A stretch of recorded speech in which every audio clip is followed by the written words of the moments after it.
Hello दोस्तों, आप लोग कैसे हो। आई होप कि आप लोग बहुत ही अच्छे होंगे, स्वस्थ होंगे, मस्त होंगे। और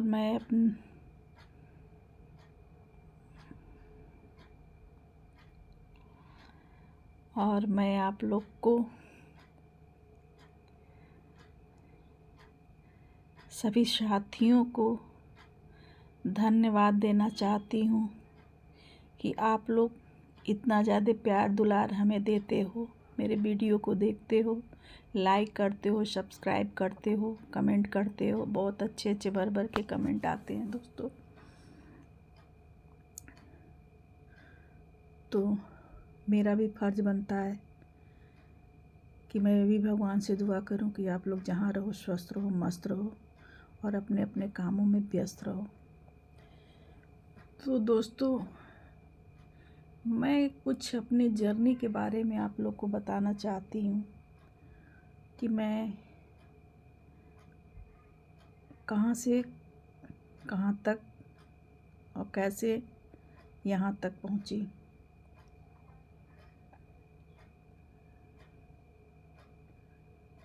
दोस्तों, मेरी शादी बहुत कम उम्र में हो गई थी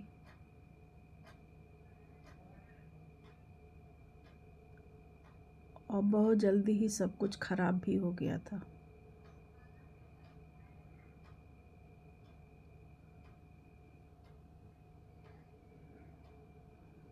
बच्चे मेरे बहुत छोटे छोटे थे, बहुत छोटे थे। मेरे पास रहने को घर नहीं था, बच्चों को पालने के लिए पैसा नहीं था, मैं भी पढ़ी नहीं थी, 8 पास की थी तभी मेरी शादी हो गई थी, मात्र 15 साल की उम्र में। और मैंने कैसे सब कुछ सहा और बर्दाश्त किया, मैं आपको बयान नहीं कर सकती। फिर भी मैंने हिम्मत नहीं हारा। अकेले रहते हुए भी मैं पहले तो पढ़ाई पूरी की और मैंने अपने बच्चों को पढ़ाते हुए भी मैंने ग्रेजुएशन किया गोरखपुर यूनिवर्सिटी से। फिर मैंने पॉलीटेक्निक किया, पॉलीटेक्निक से फिर मैंने फैशन डिज़ाइनिंग की और फैशन डिज़ाइनिंग में बहुत अच्छे नंबरों से मैं पास हुई। फिर मैंने शॉर्ट हैंड किया, हिंदी इंग्लिश दोनों किया।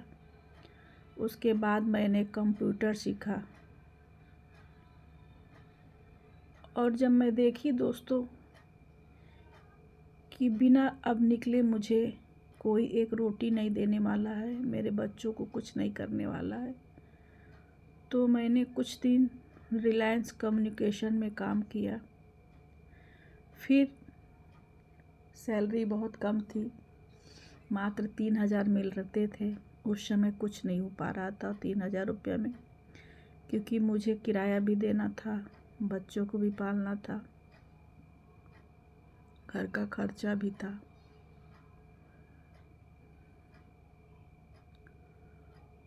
और फिर मैंने उसको छोड़ दिया। फिर मैंने Bajaj Alliance insurance company join की। फिर उसमें मैंने कुछ दिन तक काम किया तो उसमें बहुत मुझे लफड़ा लगता था। सबसे रिक्वेस्ट करो कि आप पॉलिसी करा लो, आप पॉलिसी करा लो, तो ये मेरे स्वाभिमान के परे था दोस्तों। मैं एक बहुत स्वाभिमानी इंसान हूँ, क्योंकि इतने बुरे समय दोस्तों आया मेरे पास, इतना बुरा समय आया। मेरे बाप टाटा बिरला कंपनी में बहुत अच्छे पोस्ट पे थे, 20 बीघा खेत है, बगीचा है। हमारे गांव में सबसे ज़्यादा ज़मीन मेरे घर मेरे मायके में है, गांव वालों से। मेरे दादा मुखिया थे गांव के। दरोगा पुलिस उनके सामने सलामी ठोकते थे। मैं उस घर की बेटी थी और इतना सब कुछ सहने के बाद भी मैं लौट के अपने मायके नहीं गई और ना एक रात मैंने वहाँ बिताया अपने बच्चों को लेकर के। और ना मेरे बाप को इतना मतलब अच्छे पोस्ट पे रहने के बाद, टाटा बिरला में सारी फैसिलिटी मिलने के बाद भी मैं वहीं से पढ़ी हूँ, रेणुकूट से ही पढ़ी हूँ, टाटा बिरला स्कूल में ही पढ़ी हूँ। जो भी पढ़ाई मैंने 8th तक की है। और दोस्तों, मैं कभी 1 रुपया नहीं मांगी और मैं कभी एक दिन जाके रही भी नहीं। नमक रोटी खाए अपने झोपड़ी में ही थी, अपने मकान में ही थी, किराए के मकान में। पहले किराया भी कम था, इतना नहीं था, 200-250 रुपये में एक कमरे का मकान मिल जाता था। बच्चे धीरे धीरे बड़े हुए तो ये मकान, जिस मकान में हम रह रहे हैं दोस्तों, वो मकान हम 2000 के पहले ही ले चुके थे। 2000 के पहले ही ले चुके थे। अभी आपका 25 चल रहा है,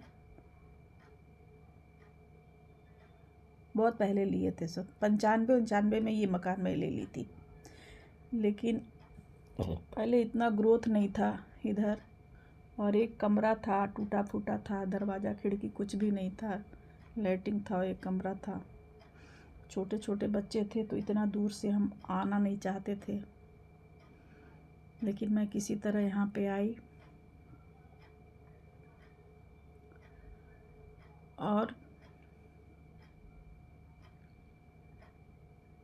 फिर मैंने यहाँ पे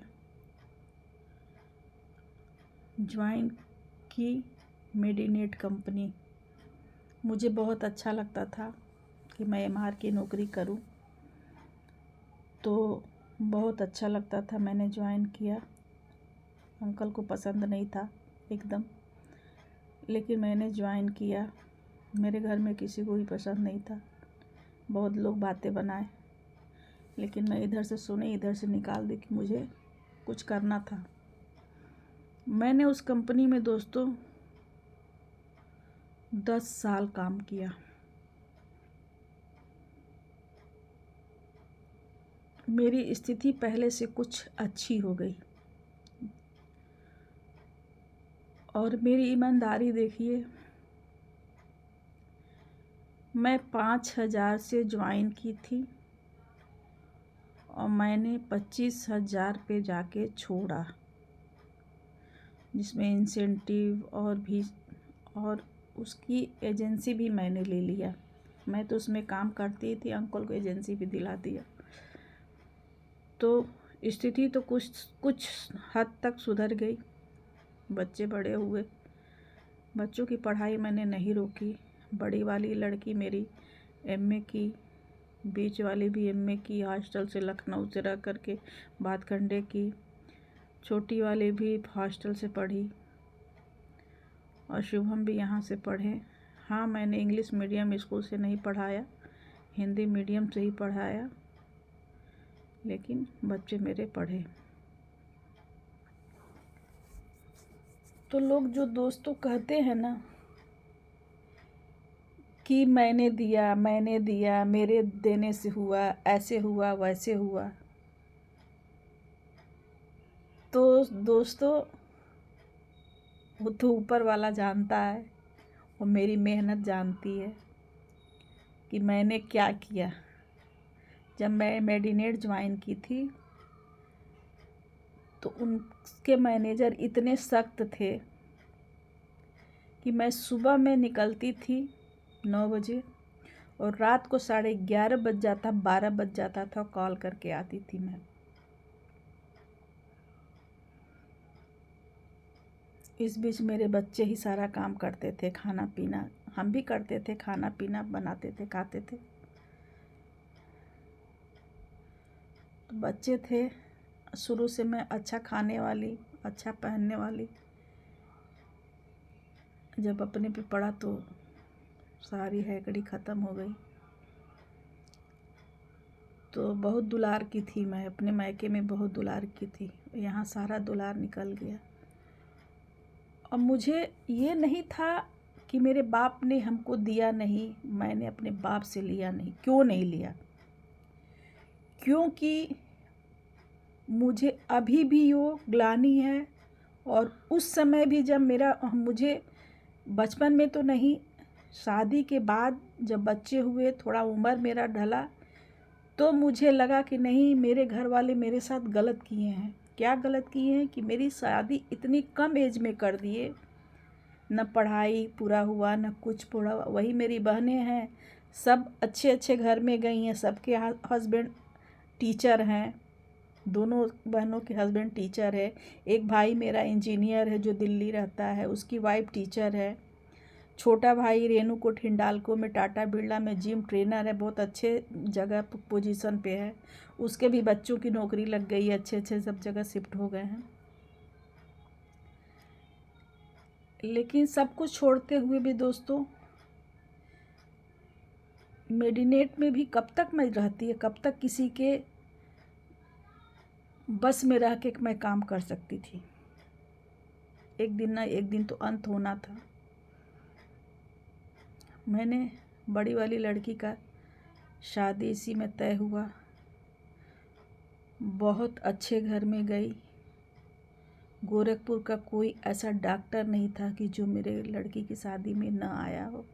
शादी बहुत धूमधाम से हुई, बहुत अच्छे से हुई।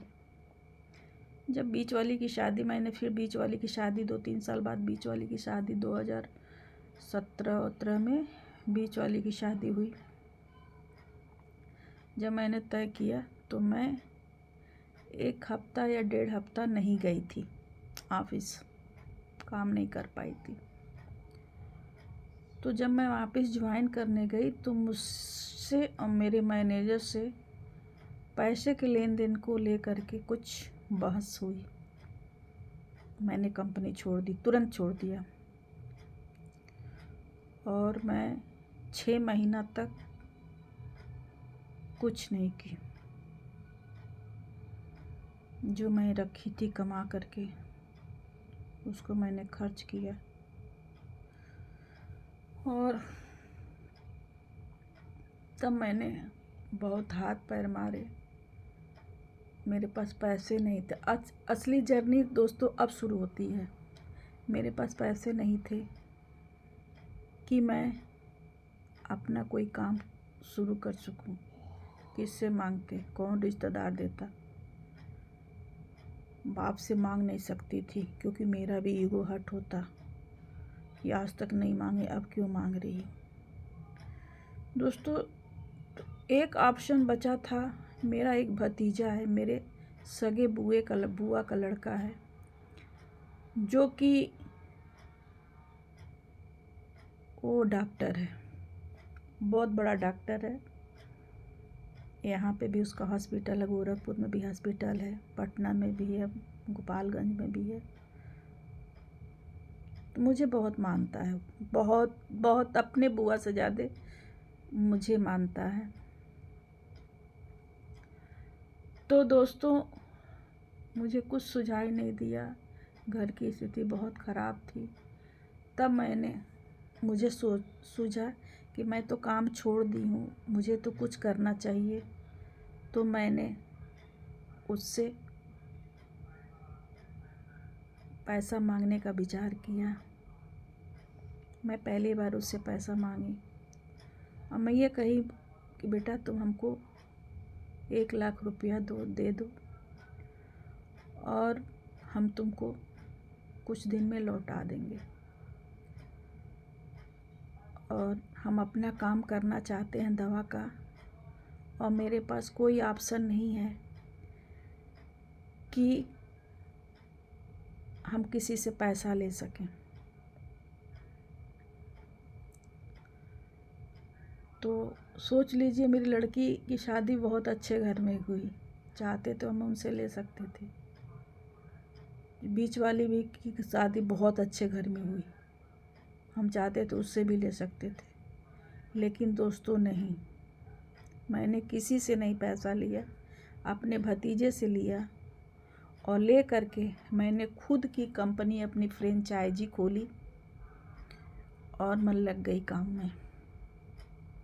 मेरा काम अच्छा चल गया दोस्तों, और आज मैं वहाँ से यहाँ तक पहुँची और मैंने उस पैसे को लौटा दिया, और उस पैसे की वजह से मेरे पास अच्छी खासी पूंजी भी हो गई। मैंने मकान बनवाया, सब कुछ किया, 4 पैसा अपने लिए रखा भी, लेकिन मुझे घमंड कभी नहीं हुआ दोस्तों। लोग कहते हैं ना कि हमने दिया, इसने दिया, इसने सब किया, इसने सब किया। अरे मेरे सामने आके कहो तब न जाने तुमको जवाब दें, और जहाँ काम करते थे वहाँ चलो हम तुमको जवाब दिलवाते हैं कि मैंने कैसे कैसे खड़ा किया है सब कुछ। फिर दोस्तों मेरी छोटी वाली बेटी की शादी तय हुई, जो कि वो भी एक बहुत ही अच्छे घर में, बहुत ही अच्छे घर में और बहुत ही अच्छा लड़का से तय हुई। कोरोना के समय में दोस्तों मैंने 20 से 25 लाख रुपया खर्चा किया, और बहुत लोग शादी किए होंगे। मैंने गोरखपुर के फेमस होटल ब्लू रेडिशन में जो 3,500 प्लेट का खाना मैंने सबको खिलाया। तुम लोग क्या बात करोगे?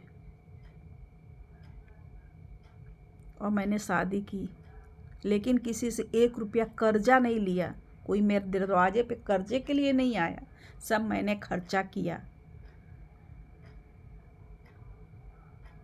और लिया भी किससे पैसा? मैंने जब हमको कम पड़ा, पैसा लगा कि मेरे पास ख़त्म हो रहा है पैसा, तो मैंने अपने भतीजे से ही मुँह खोला। आखिरी में 2 लाख रुपया कम पड़ रहा था, तो एक बार भी नहीं पूछा उसने कि बुआ तुम हमको कब दोगी, या चाहे क्या ज़रूरत है तुमको पैसे की इस समय। अब उसने तुरंत आकर के अपनी बीबी से अपना पैसा वहाँ से भिजवाया। उसकी बीबी यहाँ आई थी कोरियन मॉल में मार्केटिंग करने, तो मुझको फ़ोन की कि बुआ आ जाइए पैसा लीजिए। नगद उसने 2 लाख रुपया दिया। तो ये है मेरी जर्नी दोस्तों। लोग क्या कहेंगे, सोचते हैं कि सब हमने किया है।